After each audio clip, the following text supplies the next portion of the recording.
الحمدللہ والصلاۃ والسلام علی رسول اللہ اما بعد۔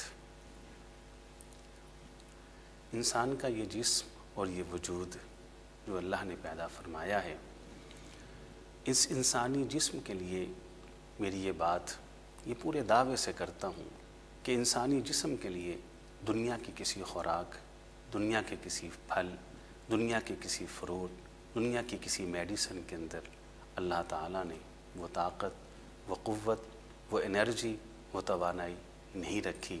جو انرجی، جو طاقت، جو قوت، جو صحت اللہ تعالیٰ نے انسانی جسم کے لیے نیکیوں کے اندر رکھی۔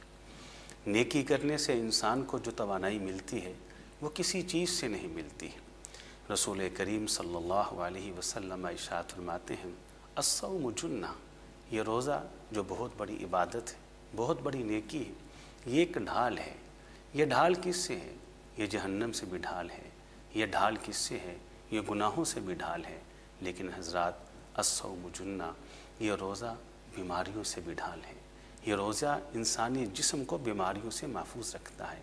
اور آپ کے علم کے اندر یہ بات موجود ہے کہ ماہرین طب بھی اس بات کو ماننے کے لیے تیار اور آمادہ ہیں کہ روزہ وہ انسانی صحت کے لیے ایک بہت مفید عمل ہے۔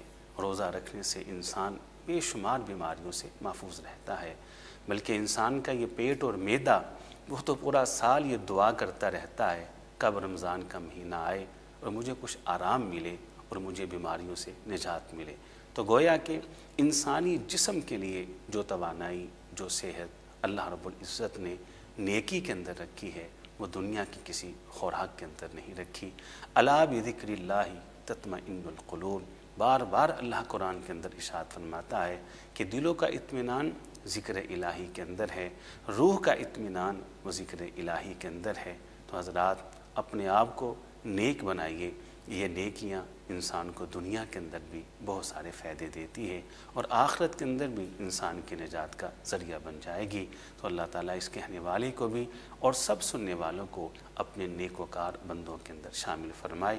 وآخر دعوانا الحمدللہ رب العالمین۔